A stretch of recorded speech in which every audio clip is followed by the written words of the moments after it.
13장 중에 21절에서 30절은 구원을 얻을 자의 많고 적음에 대한 예수님의 교훈에 대해서 말씀하고 있습니다. 앞절인 22절은 예수님께서 전도 사역을 행하시며 예루살렘으로 여행하실 때의 장면으로 23절에서 한 사람이 예수께 구원 얻을 자의 수가 적으냐고 질문하는 장면이 나옵니다. 23절에는 주여 구원을 얻을 자가 적으니까 라고 질문하는데, 이 질문에 대한 답변이 24절에서부터 30절까지에 나오고 있습니다. 그렇지만 예수님께서는 이 답변은 질문의 의도대로 적다 혹은 많다란 직접적 대답이 아니라 구원 얻을 자의 숫자가 많고 적음에 대한 질문을 시작으로 구원과 관계된 폭넓은 교훈과 앞으로 일어날 구속사의 비밀까지 말씀하고 있습니다. 13장 24절에 좁은 문으로 들어가기를 힘쓰라에서 원어의 힘쓰라라는 단어는 본래 경기에서 상을 위하여 경쟁하다, 싸우다는 의미이지만 본절에서는 최선을 다하다는 상징적 의미로 쓰이고 있습니다. 또 24절에서 들어가기를 구하여도 못하는 자가에서 구하다는 말은 기도로서 하나님께 요청하는 의미가 아니라 구원에 있어 아무런 결과를 가져다 주지 못하는 많은 사람들의 헛된 노력과 시도들을 가리키고 있습니다. 25절과 연결하여 볼 때 이는 문이 닫힌 후에 계속해서 두드려도 열리지 않은 것과 같은 의미를 이야기하고 있습니다. 하나님께서는 자기의 죄를 회개하고 하나님께 구원을 겸손히 바라는 자를 결코 물리치지 않으십니다. 그러나 구원의 방법인 예수 그리스도를 떠나 자기의 노력과 인생의 헛된 의미에서 구원을 겸손히 바라는 자를 결코 물리치지 않으십니다. 그러나 구원의 방법인 예수 그리스도를 떠나 자기의 노력과 인생의 헛된 수고만으로 구원을 얻기를 원한다면 그에게는 구원이 없음을 본절에서 사용된 원어 구하다의 제테오의 동사인 의미에서 찾아볼 수 있습니다. 특히 이를 유대인들에 적용할 때 들어가기를 추구하는 것은 그들의 인본주의적 유전이나 율법에 대한 추구를 가리키는 것으로 구원은 인위적인 노력의 결과로 얻어질 수 있는 게 아님을 말씀하고 있습니다. 25절에 집 주인이 일어나 문을 한 번 닫은 후에 너희가 밖에 서서 문을 두드리며를 원문은 한글 개역 성경에 번역되지 않은 그리고 너희가 시작한다면 이라는 표현으로 시작함으로써 이미 기회가 지나버린 후에 때늦은 행동을 나타내고 있습니다. 특히 본문에서는 두 가지 상황을 나타내고 있는데 첫 번째는 밖에 서서입니다. 여기서 서다의 뜻을 완료형으로 집 안으로 들어간 자들과 달리 밖에 버려져서 계속해서 서 있을 수밖에 없는 그들의 비참한 처지를 표현하고 있습니다. 다음으로 문을 두드리며 라는 표현으로 계속해서 문을 두드리는 상태를 표현하고 있습니다. 25절의 주인의 대답은 어떻습니까? 나는 너희가 어디에서 온 자인지 알지 못하노라고 말씀하고 있는데 본문은 주인을 하나님께서 아시는 자, 즉 구원하기로 확정하신 자들은 구원을 받고 여기서 제외된 자들은 구원을 받지 못함을 말씀하고 있습니다.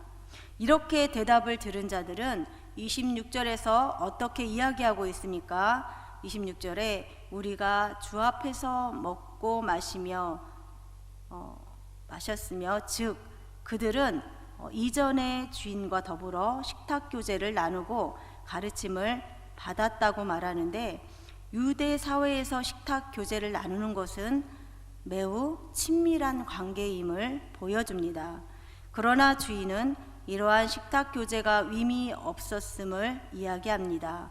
또한 길거리에서 가르쳤다는 표현은 지금 예수님의 비유를 듣고 있는 자들의 상황을 빗대어 말씀하는 것인데, 실제로 지금 길거리에서 이 비유의 말씀을 들은 자들이 되는 것입니다. 우리의 길거리란 표현에서 우리에 해당하는 헬라어 헤모는 소유격으로 그 길거리가 그들에게 속한 곳이었음을 표현하고 있습니다. 이는 그만큼 그들이 예수님과 가까이 있었음을 말하려고 한 것입니다. 그러나 같이 식사한 것과 함께 이러한 외적 조건들로는 결코 하나님 나라에 들어갈 수 없음을 하나님께서는 분명히 지적하고 있는 것입니다. 이처럼 본절은 예수님의 주변에서 외적 교제를 나누고 가르침을 듣는다고 하여 구원받을 수 있는 것이 아니라는 사실을 잘 보여주고 있습니다. 이는 오늘날 교회에 출석하고 성도와 교제를 나누며 성도로서의 외적 모양을 갖추고 있다고 해서 구원받는 것이 아니라는 사실을 보여줍니다. 진정 구원받을 수 있는 자는 형식적으로 주를 따르는 자가 아니라 진실한 믿음을 가지고 주와 더불어 깊은 교제를 나누며 십자가의 구원을 믿는 믿음입니다. 30절을 보면 나중된 자로서 먼저 된 자도 있고 먼저 된 자로서 나중된 자도 있느니라 라고 말씀하고 있습니다. 여기서 먼저 된 자란 1차적으로 유대인을 가리키며 나중된 자란 이방인을 의미합니다. 따라서 이 말씀의 의미는 29절의 말씀처럼 먼저 복음을 받은 유대인은 천국에서 쫓겨나고 반대로 나중에 복음을 받은 이방인들이 천국 잔치에 참여하게 되리라는 것입니다.